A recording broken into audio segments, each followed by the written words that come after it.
Hello friends, welcome back to my channel. तो friends, आज की जो वीडियो है, इस वीडियो में हम भूगोल के महत्वपूर्ण प्रश्नों को देखेंगे। जी हाँ दोस्तों, इस वीडियो में हमने जो भूगोल के प्रश्नों को शामिल किया है वो बहुत ही इम्पोर्टेंट है, क्योंकि ऐसे प्रश्नों को हमने लिया है इस वीडियो में जो कि बीपीएससी द्वारा 3 बार 4 बार रिपीट करके पूछे गए हैं। तो फ्रेंड्स, अगर आप बिहार शिक्षक भर्ती 3.0 रे एग्ज़ाम की तैयारी कर रहे हैं या टीआरई 4 के लिए पढ़ रहे हैं, तो ये दोनों एग्ज़ाम के लिए बहुत ही महत्वपूर्ण वीडियो है।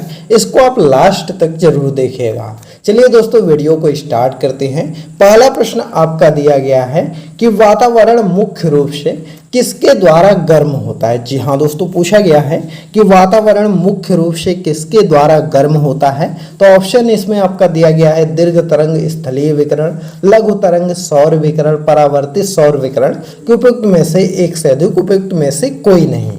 तो देखिए, इसका जो सही आंसर है वह आपका है दीर्घ तरंग स्थलीय विकिरण। जी हाँ दोस्तों, ए वाला ऑप्शन आपका सही है, क्योंकि जो सूर्य से प्राप्त होने वाला सौर विकिरण है वह दीर्घ स्थलीय तरंग स्थलीय विकिरण वातावरण को मुख्य रूप से गर्म करता है। तो इसको याद रखेंगे। अगला प्रश्न देखते हैं। अगला प्रश्न आपका है कि निम्नलिखित में से कौन सा एक सबसे सूखा स्थान है। तो इनमें से कौन सा ऐसा है जो कि सबसे सूखा स्थान है। तो वह आपका है लेह। जी हाँ दोस्तों, लेह जो है यह सबसे सूखा स्थान है इन चारों ऑप्शन में से। तो इसको आप याद रखिएगा। यहाँ पर सबसे कम वर्षा होती है और यह सबसे शुष्क स्थल है, तो यह इंपॉर्टेंट है। अगला प्रश्न देखते हैं दोस्तों। अगला प्रश्न है कि अमृतसर एवं शिमला लगभग एक ही अक्षांश पर स्थित हैं, परंतु उनकी जलवायु में भिन्नता का कारण क्या है। तो देखिए, अमृतसर और शिमला लगभग एक ही अक्षांश पर स्थित हैं और उनकी जलवायु में भिन्नता इसलिए है क्योंकि उनकी ऊंचाई में भिन्नता है। जी हाँ दोस्तों, उनकी ऊंचाई में भिन्नता है, इसलिए उनकी जलवायु में भी भिन्नता पाई जाती है। तो इसको आप याद रखिएगा। चलिए दोस्तों, अगले प्रश्न को देख लिया जाए। अगला प्रश्न आपका दिया गया है कि दंडकारण्य क्षेत्र किस राज्य में स्थित है। तो देखिए, अगर हम बात करें दंडकारण्य क्षेत्र वह किस राज्य में आपका स्थित है, तो यहाँ पर देखिए, अगर हम बात करें तो दंडकारण्य भारत के मध्यवर्ती भाग में स्थित है। यह मुख्यतः जो है आपका ओडिशा हो गया, छत्तीसगढ़ हो गया, तेलंगाना हो गया, महाराष्ट्र हो गया, उसके अलावा आपका आंध्र प्रदेश हो गया। तो इन सब क्षेत्रों में फैला हुआ है। तो इसलिए यह चारों ऑप्शन आपका सही है। तो इसलिए ई वाला ऑप्शन आपका सही हो जाएगा। तो इसको आप याद रखिएगा, ई वाला ऑप्शन सही हो जाएगा कि इनमें से एक से अधिक। अगला प्रश्न है कि भरमौर जनजातीय क्षेत्र किस प्रांत में स्थित है। तो देखिए, अगर हम बात करें भरमौर जनजाति की, तो वह आपका हिमाचल प्रदेश में स्थित है। जी हाँ दोस्तों, हिमाचल प्रदेश में यह स्थित है और समन्वित जनजाति विकास परियोजना जो है भरमौर का मुख्यालय शिमला में है। तो इसको भी आप याद रख सकते हैं। फिलहाल इसको आप जरूर याद रखिएगा कि यह जो भरमौर जनजाति है यह आपका हिमाचल प्रदेश में जो है कि स्थित है। तो इसको याद रखिएगा। यह जो है 2020 में पूछा गया, बहुत ही इंपॉर्टेंट प्रश्न है। दोस्तों, यह वीडियो आपको कैसी लग रही कमेंट करके बताइएगा, और वीडियो पसंद आ रही हो तो वीडियो को लाइक करिए, ज़्यादा से ज़्यादा शेयर करिए, और चैनल पर नए हैं तो चैनल को जरूर सब्सक्राइब कर लीजिए। और दोस्तों, हमारा एक टेलीग्राम चैनल भी है, तो उस पर भी हमको फॉलो कर सकते हैं, क्योंकि टेलीग्राम चैनल पर आपको पीडीएफ मिल जाती है। साथ ही में कोई नई जानकारी रहती तो वह भी शेयर किया जाता है। जो आपका चैनल है टेलीग्राम का, वह डिस्क्रिप्शन में उसका लिंक दिया गया है, तो वहाँ से जा करके हमको फॉलो कर लीजिए। अगला प्रश्न आपका है कि कश्मीर में पहलगाम किस नदी के किनारे बसा है। जी हाँ दोस्तों, पूछा गया है कि कश्मीर में जो पहलगाम है वह किस नदी के किनारे बसा है। तो वह आपका जो बसा है या कहाँ पर बसा है, जल्दी से आप लोग कमेंट करिए। तो वह आपका बसा है लिद्दर में। जी हाँ दोस्तों, कश्मीर में पहलगाम लिद्दर नदी के किनारे बसा है। लिद्दर झेलम नदी की सहायक एक नदी है, तो इसको आप याद रखिएगा। चलिए अगला प्रश्न देख लेते हैं। अगला प्रश्न आपका है कि निम्नलिखित में से कौन सी मवेशी नस्ल राजस्थान की नहीं है। तो इसमें से पूछा गया है कौन सा ऐसा मवेशी नस्ल है जो कि राजस्थान का नहीं है। तो देखिए अगर हम बात करें तो यह जो है कि आपका थार परकर जो है यह आपका राजस्थान की नस्ल है। राठी भी आपका राजस्थान की नस्ल है। अगर हम बात करें मेवाती की तो यह जो है यह भी आपका राजस्थान की एक नस्ल है। अगला है हल्लीकर, तो हल्लीकर जो है यह राजस्थान की नस्ल नहीं है। जी हाँ दोस्तों, यह जो है आपका कर्नाटक की मवेशी नस्ल है। तो इसको आप याद रखिएगा, इंपॉर्टेंट है। यह हल्लीकर कहाँ की है, तो यह आपका कर्नाटक की मवेशी नस्ल है। तो चलिए अगला प्रश्न देखते हैं। अगला प्रश्न है कि निम्नलिखित में से भारत का कौन सा राज्य तांबे का सबसे बड़ा उत्पादक है। तो देखिए अगर हम बात करें तांबे का सबसे बड़ा उत्पादक राज्य कौन सा है, तो यह आपका हो जाएगा मध्य प्रदेश। जी हाँ दोस्तों, ए वाला ऑप्शन आपका हो जाएगा कि मध्य प्रदेश जो है यह तांबा का सर्वाधिक उत्पादन करता है। तो इसको आप याद रखिएगा। अगला प्रश्न देख लेते हैं दोस्तों। अगला प्रश्न है कि चंबल नदी पर राणा प्रताप सागर जल विद्युत परियोजना किस राज्य में स्थित है। तो चंबल नदी पर जो राणा प्रताप सागर जल विद्युत परियोजना है यह आपका जो स्थित है वह राजस्थान में है। जी हाँ दोस्तों, इसको आप याद रखिएगा, राजस्थान में यह परियोजना स्थित है। तो यह मोस्ट इंपॉर्टेंट है दोस्तों। अगला प्रश्न देखते हैं। अगला प्रश्न है कि जवाहरलाल नेहरू बंदरगाह किस राज्य में स्थित है। तो देखिए अगर हम बात करें जवाहरलाल नेहरू बंदरगाह तो यह आपका मुंबई में स्थित है, महाराष्ट्र में। जी हाँ दोस्तों, मुंबई यानी महाराष्ट्र में आपका स्थित है। तो इसको आप याद रखिएगा, इंपॉर्टेंट है। यह भारत का सबसे बड़ा जो है वह कंटेनर हैंडलिंग पोर्ट है और वर्तमान में जो है कि JNPT 5 कंटेनर टर्मिनल का संचालन करती है, जो Jawaharlal Nehru port container terminal है। उसके अलावा आपका नहावा सेवा इंटरनेशनल कंटेनर टर्मिनल है, गेटवे टर्मिनल ऑफ इंडिया है प्राइवेट लिमिटेड है, नहावा सेवा इंटरनेशनल गेटवे टर्मिनल है, नव कमीशन भारत मुंबई कंटेनर है। तो यह सब इसके जो है कि पार्ट है। तो इसको आप याद रखिएगा कि जवाहरलाल नेहरू बंदरगाह जो है यह आपका महाराष्ट्र में है। अगला प्रश्न आपका है कि भारत में सर्वाधिक वर्षा मुख्यतः प्राप्त होती है। तो भारत में जो सर्वाधिक वर्षा होती है यह मुख्यतः किससे प्राप्त होती है, तो यह आपका प्राप्त होती है दक्षिण पश्चिम मानसून से। जी हाँ दोस्तों, इसको याद रखिएगा, दक्षिण पश्चिम मानसून से जो है कि वर्षा प्राप्त होती है और कुल वर्षा का लगभग 75% से अधिक हिस्सा इसी से प्राप्त होता है। तो इसको याद रखेंगे, दक्षिण पश्चिम मानसून से भारत में अधिकांश वर्षा होती है। अगला प्रश्न आपका है कि राजस्थान में बहुत कम वर्षा होती है, क्योंकि। तो राजस्थान में बहुत कम वर्षा होती है, उसका कारण क्या है, क्योंकि जो है कि वहाँ पर हवाएं किसी प्रकार की बाधाओं को पार नहीं करती हैं, जिसके कारण ठंडा होने के लिए आवश्यक ऊंचाई प्राप्त नहीं होती है। जी हाँ दोस्तों, क्या होता है कि जैसे देखिए जो बादल बनता है, जैसे जो बादल बनते हैं तो जब पहाड़ वगैरह रहते हैं रास्ते में तो वहाँ से वह बादल उनसे टकरा करके जो है वह उसके बाद ठंडे हो जाते हैं और उसके बाद वर्षा होती है।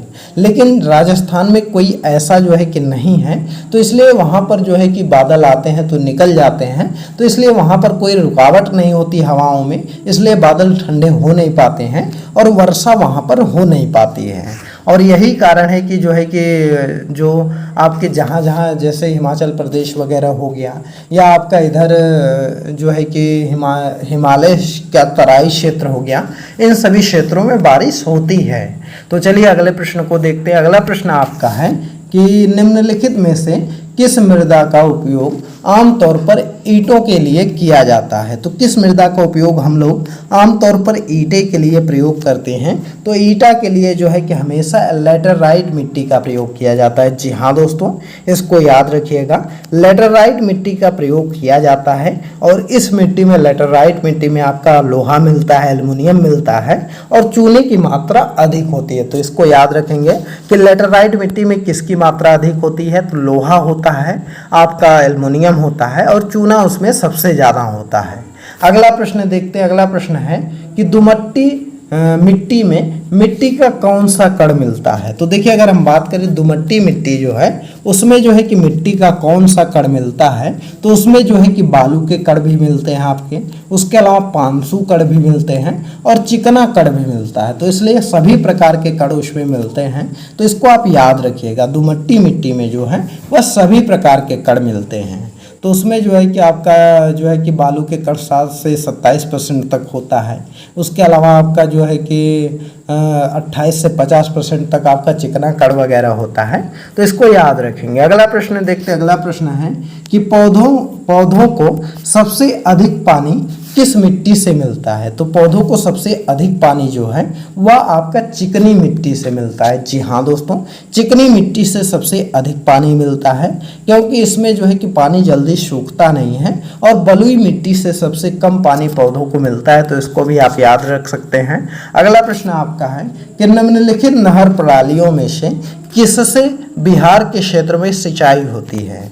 तो निम्नलिखित नहर प्रणालियों में से अगर हम बात करें तो किसमें बिहार के क्षेत्र में सिंचाई होती है, तो वह आपका होती है त्रिवेणी नहर में। जी हाँ दोस्तों, त्रिवेणी नहर से जो है कि बिहार के क्षेत्र में सिंचाई होती है, तो इसको आप याद रखिएगा। चलिए अगला प्रश्न हम देख लेते हैं। अगला प्रश्न आपका दिया गया है, इसमें देखिए आपको छांटना है, तो चलिए देख लेते हैं कि नीचे दिए गए कूट की सहायता से हरित क्रांति के घटक चुनिए। तो यहाँ पर आपको हरित क्रांति के घटक चुनना है। तो देखिए उच्च उत्पादन देने वाली किस्म के बीज, तो यह भी आपका हरित क्रांति का घटक है। अगला है सिंचाई, तो जब तक आप सिंचाई नहीं करेंगे फसल कैसे होगी, तो इसलिए यह भी आपका हरित क्रांति का घटक है। अगला है ग्रामीण विद्युतीकरण, तो ग्रामीण विद्युतीकरण तभी रहेगा, जैसे ग्रामीण विद्युतीकरण अगर रहेगा तभी जो है कि ट्यूबवेल वगैरह चला करके सिंचाई वगैरह हो जाएगी, तो यह भी हरित क्रांति का एक घटक है। अगला है ग्रामीण सड़कें और विपणन। जी हाँ दोस्तों, ग्रामीण सड़कें अगर बनी रहेंगी और वहां से व्यापार वगैरह हो सकेगा, तभी जो है कि हरित क्रांति के यह भी घटक होगा, क्योंकि अगर व्यापार वगैरह नहीं हो पाएगा तो लोग फसल वगैरह क्यों उगाएंगे। तो इसलिए जो है कि यह भी आपका इंपॉर्टेंट है। तो इसलिए चारों विकल्प आपके सही हैं, तो इसलिए डी वाला ऑप्शन आपका सही है। तो यह आप मार दीजिएगा कि सभी विकल्प सही हैं। चलिए अगला प्रश्न देखते हैं। अगला प्रश्न दोस्तों आपका दिया गया है कि निम्न में से कौन सा एक कृषि उत्पादक बढ़ाने का रास्ता है? तो देखिए अगर हम बात करें कौन सा ऐसा है जो कि कृषि उत्पादकता बढ़ाने वाला रास्ता है, तो देखिए अगर हम इसमें से बात करें तो इसका जो सही आंसर हो जाएगा वह आपका क्या हो जाएगा? तो देखिए इसमें से विकल्पों में सभी जो है कि उपाय कृषि से उत्पादकता बढ़ाने के रास्ते हैं। जी हाँ दोस्तों, इसमें से अगर हम बात करें तो दिया गया है कि कृषि उत्पादकता बढ़ाने का रास्ता है, तो अगर कुशल सिंचाई होगी तो उससे भी उत्पादकता बढ़ेगी। गुणवत्ता युक्त आप अगर बीज का उपयोग करेंगे तो इससे भी आपका फसल वृद्धि होगा। अगला है कीटनाशक का प्रयोग करेंगे तब भी जो है कि कीड़े वगैरह नहीं लगेंगे, तो आपका फसल ज़्यादा उत्पादन होगा। अगला है उर्वरकों का प्रयोग, तो उर्वरकों का अगर प्रयोग करेंगे तब भी जो है कि उत्पादन में वृद्धि होगी। तो इसलिए इसका चारों ऑप्शन सही है, तो उपयुक्त में से एक से अधिक वाला आपका ऑप्शन सही हो जाएगा। अगला प्रश्न है इंद्रधनुषीय क्रांति का संबंध है। तो इंद्रधनुषीय क्रांति का संबंध आपका किससे है? तो देखिए अगर हम बात करें तो इंद्रधनुषीय क्रांति का संबंध जो है वह आपका सभी से है। जी हाँ दोस्तों, हरित क्रांति से है, नीली क्रांति से है, श्वेत क्रांति से है, तो इन सभी से है। तो इसलिए डी वाला ऑप्शन आपका सही हो जाएगा। इसी को इंद्रधनुषीय क्रांति भी बोला जाता है। चलिए अगला प्रश्न देख लेते हैं। इसके अलावा जो है कि इंद्रधनुषीय क्रांति में जो है आपका श्वेत क्रांति भी आता है, पीली क्रांति भी आता है, नीली क्रांति भी आता है, लाल क्रांति भी आता है, सुनहरी क्रांति भी आता है, भूरी क्रांति भी आता है। तो इन सबको याद रखिएगा। अगला है काली क्रांति संबंधित है। जी हाँ दोस्तों, काली क्रांति पूछा गया है कि काली क्रांति किससे संबंधित है? तो यह आपका कच्चा तेल उत्पादन से संबंधित है, तो इसको याद रखिएगा।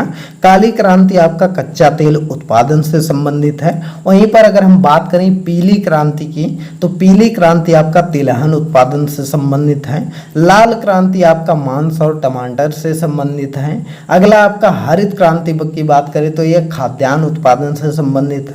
वहीं पर नीली क्रांति की बात करें तो यह मत्स्य उत्पादन से संबंधित है। और दोस्तों एक इंपॉर्टेंट प्रश्न आपका टीआरई में पूछा गया था कि जो आपका गुलाबी क्रांति है यह किससे संबंधित है? तो यह आपका प्याज उत्पादन से संबंधित है, तो इसको याद रखेंगे। अगला प्रश्न है कि भारत के निम्न राज्यों में से किसे चीनी का कटोरा कहा जाता है। तो देखिए अगर हम बात करें इनमें से किसको जो है कि चीनी का कटोरा कहते हैं, तो यह आपका जो सही आंसर आपका हो जाएगा वह कौन सा हो जाएगा, तो वह आपका आंसर हो जाएगा, आंसर नंबर 1 हो जाएगा। उत्तर प्रदेश को जो है कि चीनी का कटोरा कहा जाता है, तो इसको याद रखिएगा। चलिए अगले प्रश्न को देखते हैं। अगला प्रश्न आपका है कि भारत में एकमात्र राज्य जो केसर का उत्पादन करता है, तो देखिए अगर हम बात करें ऐसा कौन सा राज्य है जो कि केसर का उत्पादन करता है, तो यह आपका जम्मू कश्मीर है। जी हाँ दोस्तों, जम्मू कश्मीर में जो है कि केसर का उत्पादन होता है, तो इसको आप याद रखिएगा। चलिए अगला प्रश्न देखते हैं। जो है कि अगला प्रश्न हम देख लेते हैं। फिलहाल दोस्तों अभी जो है कि जब यह प्रश्न बीपीएससी द्वारा 2016 में पूछा गया था, तो उस समय जो है कि जम्मू कश्मीर कर रहा था और अभी भी केसर का उत्पादन जम्मू कश्मीर ही करता है। इसके अलावा एक आपका केंद्र शासित प्रदेश भी करता है, तो इसको याद रखिएगा। अगला प्रश्न देख लेते हैं। अगला प्रश्न आपका है कि निम्न में से नगदी फसल कौन सी है। तो देखिए अगर हम यहाँ पर देखिए नहीं दिया गया है कि निम्न में से नगदी फसल कौन सी नहीं है, तो देखिए अगर हम बात करें तो यहाँ पर जूट भी आपका नगदी फसल है, वहीं पर मूंगफली भी आपका नगदी फसल है और गन्ना भी आपका नगदी फसल है, लेकिन जो ज्वार है यह आपका नगदी फसल नहीं है, तो इसको आप याद रखिएगा। चलिए अगला प्रश्न देख लेते हैं। अगला प्रश्न आपका है कि भारत के कौन से 2 राज्य सबसे बड़े पैमाने पर लौह अयस्क से संपन्न हैं। तो देखिए अगर हम बात करें कौन सा ऐसा 2 बड़ा राज्य है जो कि लौह अयस्क से संपन्न है, तो वह आपका हो जाएगा मध्य प्रदेश और उड़ीसा। जी हाँ दोस्तों, मध्य प्रदेश और उड़ीसा जो है यह बड़े पैमाने पर लौह अयस्क से संबंधित है, तो इसको आप याद रखिएगा। अगला प्रश्न देखते हैं। अगला प्रश्न आपका है कि निम्नलिखित में से लौह अयस्कों में से बैलाडीला में किसका खनन होता है। तो देखिए अगर हम बात करें बैलाडीला में किसका खनन होता है, तो यह हो जाएगा हेमेटाइट। जी हाँ दोस्तों, हेमेटाइट में जो है यह बैलाडीला में हेमेटाइट लौह अयस्क का खनन होता है, तो इसको याद रखिएगा।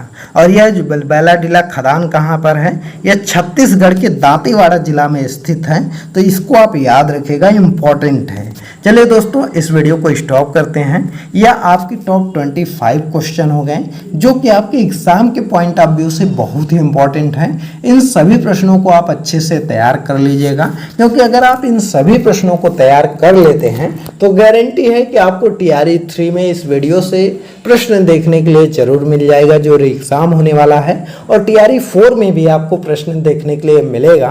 तो इसलिए आप इस वीडियो को अच्छे से पढ़ लीजिएगा। और दोस्तों अभी तक हमने जो है कि भूगोल के 10 पार्ट अपने चैनल पर अपलोड कर दिए हैं, तो उन सभी पार्ट को आप देख जाइएगा। अगर आप इन सभी पार्ट को देख जाते हैं जितना भी हमने अपलोड किया है, तो गारंटी है कि आपका भूगोल का एक भी प्रश्न नहीं छूटेगा। तो हमारे चैनल पर आपको प्लेलिस्ट मिल जाएगी, प्लेलिस्ट में जाकर के वीडियोस को देख लीजिए। चलिए दोस्तों इस वीडियो को स्टॉप करते हैं। यह वीडियो आपको कैसी लगी कमेंट करके बताइएगा। वीडियो पसंद आई हो तो वीडियो को लाइक करिए, ज़्यादा से ज़्यादा शेयर करिए, और चैनल पर नए हैं तो चैनल को जरूर सब्सक्राइब करिए।